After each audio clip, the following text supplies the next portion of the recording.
ሰሞኑን የተባለውን ሰምታችኋል። ሴዶ ከሀገር ወጣች ወደ ቱርክ። እንዲሁም ዮናስ ከበደ አገር ለቋል። በተለይ ደግሞ ሌላ ደግሞ ምንድነው ሰሞኑን አንድ ሴት ሚዲያ ላይ ቀርባ በጣም ያለቀሰች ነበር። ህዝቡን አንጀት ስትበላ የነበረችው ማለት ነው።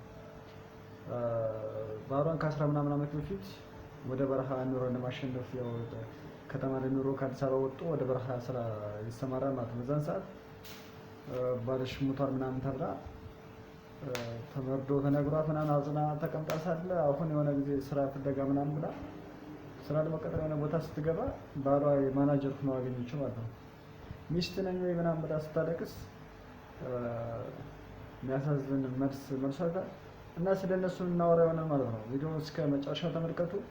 ሴዶ አልገጥምም ፈርቻለሁ በማለት ወደ ቱርክ ወጣለች። ለማንኛውም ዮናስም ከኤቤስ ለቋል እየተባለ ነው። ምክንያቱም ሰሞኑን በነበሩ ፕሮግራሞች አልተሳተፍም የሚሉ ነገሮች አሉ።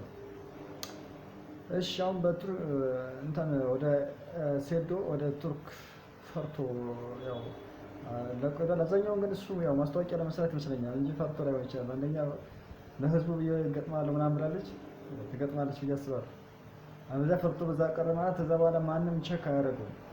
ማስታወቂያ ነው ያሰራው የለ ገንዘብ የሚባል ነገር ማንም ነገር። አሁን ግን ገጥሞ ከተሸነፈም ሆነ ካሸነፈ ለሱ ወደፊት ብዙ ቻንሶች አሉ። ምክንያቱም ማስታወቂያ የሚያሰራው ብዙ ተቋሞች ይኖራል ማለት ነው።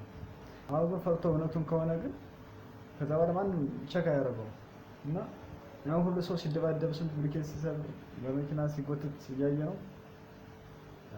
ይሄንን ደግሞ ገጥሞ ማሳየት አለበት ማለት ነው።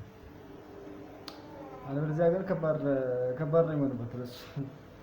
እንደ ይሁላ ሳክስ እንዴት ነው 5 ኪሎ 6 ኪሎ ስጋ እየበላ ግጥሚያ ካላሸነፈ። ሌላ ዮናስ ከበደ የኢቢኤሱ ወጣል የሚል አንዳንድ ጭምጭምታዎች አሉ። እሱኛው ምንድነው ሰሞኑን ሚዲያ ስላልቀረበ ነው እንጂ ተጨባጭ ነገር የለም። ስለዚህ የምታውቁት ካለ መረጃ ከስር ላይ መጻፍ ትችላላችሁ። ሌላ ባለቤቷ ከ10 ምናምን በፊት ሙቷል ተብሎ ተነግሯት ማዘን ላይ ነበረች እና ባሏን ስታገኘው ከመስሪያ ቤት እንድትወጪ ያደረጋት ሰውዬው በጣም ነው የገረመኝ። ይሄ ምን እንዴት ሰውዬው አስቦ ነው ወይንስ ደግሞ ምክንያቱን አልረዳት ብሎ ነው ወይስ እንዴት ሰው በውሸት ነግሯት ሌላ ሰውን ያሳሳታት እንጂ እሷ መቼም ጠልተው አይደለም። ምክንያቱም እሷ ስትዛ እየጠበቀችው ስለነበር ማለት ነው። በዚህ ጉዳይ ሰዎች በጣም የተለያየ መልስ የተለያየ ሀሳብ እየተናገሩ ነው። አንዳንዶች እሷን ለመደገፍ ይናገራሉ፣ አንዳንዶች ደግሞ እሱን ለመደገፍ ይናገራሉ።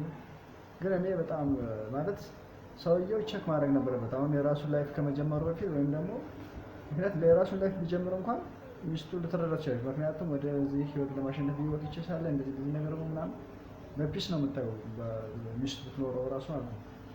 ነገር ግን እሷን ውጭ ላይ ምናምን ማለቱ ነው ተገቢ ነው ብዬ አላስብም።